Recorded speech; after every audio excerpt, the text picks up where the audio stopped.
Hello friends, welcome back in my channel Krishti. আমি Animesh Dey Photoshop টিউটোরিয়ালের আরো একটি ভিডিওতে আপনাকে জানাই স্বাগত। টাইটেল দেখে নিশ্চয়ই কিছু বুঝতে পারছেন না, আশা করি যে আজকের এই টিউটোরিয়ালে কি হতে চলেছে।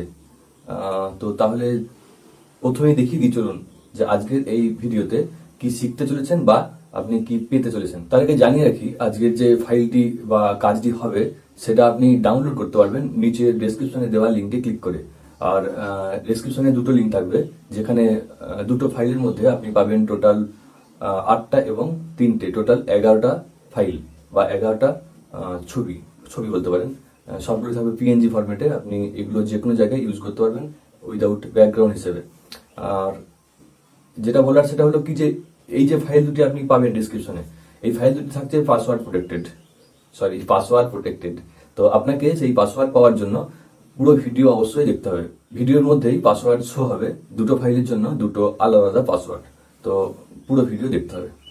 যদি মনে করেন ফাইলগুলি আপনার প্রয়োজন বা কোনো কাজে লাগবে বা প্রয়োজন, তাহলে watch the full video without skip. তাহলে চলুন কম্পিউটার স্ক্রিনে অ্যান্ড সি দ্য রেজাল্ট আজকের কাজের। হ্যাঁ, এই যে বর্ডারটি আপনি দেখতে পাচ্ছেন এখন স্ক্রিনে, এই বর্ডারটি 3টি কালারে দেখতে পাচ্ছেন। 3টি কালারে বর্ডারটি পাবেন একটা জিপ ফাইলের মধ্যে, যেটি আপনি বর্ডার হিসেবে ব্যবহার করতে পারবেন। তাছাড়া ধরুন আপনি এর মধ্যে এই যে সার্কেলটা আছে, এই সার্কেলটার মধ্যে কোনো লেখা দিয়ে বা কিছু অ্যারেঞ্জ করে লোগো হিসেবে এটাকে ব্যবহার করতে পারবেন। এটাকে লোগো বানাতে পারবেন। তো লোগো নিয়ে আমি পরের কোনো টিউটোরিয়ালে আসবো, এটার মধ্যে লোগো কিভাবে বানাতে হয় বা লেখা কিভাবে এর মধ্যে সেট করতে হয়। যাই হোক, অ্যান্ড নেক্সট যে ফাইলটি পাবেন তার মধ্যে দেখুন, নেক্সট ফাইলের মধ্যে এই যে 8টি ছবি দেখতে পাবেন, মানে 8টি ফুল। এগুলি বিভিন্ন কালারের দেখছেন, যেমন এখানে বিভিন্ন কালারের এই 8টি ফুলকে আপনি এজ এ PNG, আগেই বললাম এজ এ PNG পাবেন ফাইলের মধ্যে।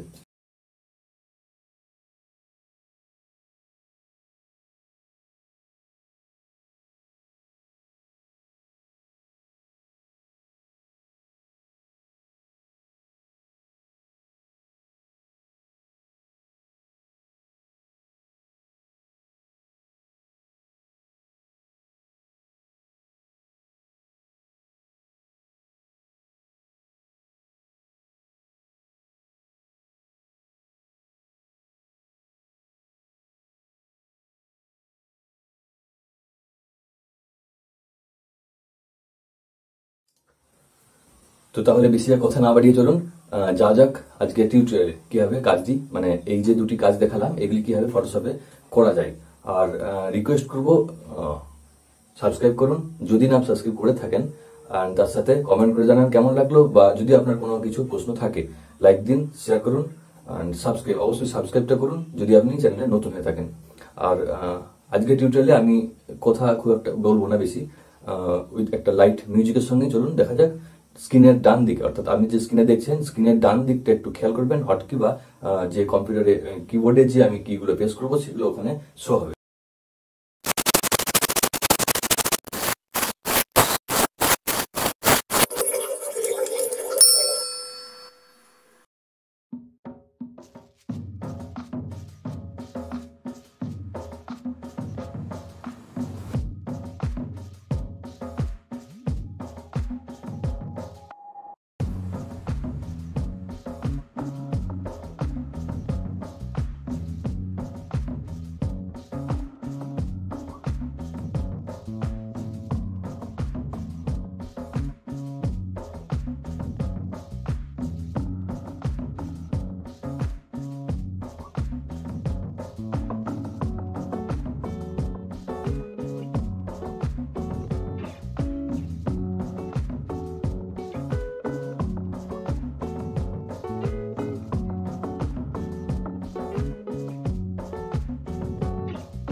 আশা করি ভিডিওটি ভালো লাগলো অ্যান্ড শিখতে পারলেন। যদি প্রবলেম হয় বা কোনো কিছু জানার থাকে অবশ্যই কমেন্ট করে জানান, লাইক দিন ভালো লাগলে, আর সাবস্ক্রাইবটা অবশ্যই করুন। আগেও বললাম সাবস্ক্রাইব করুন, নোটিফিকেশন অন করে রাখুন যদি আপনি ফটোশপ লাভার হন। অ্যান্ড আজ এ পর্যন্ত, টাটা।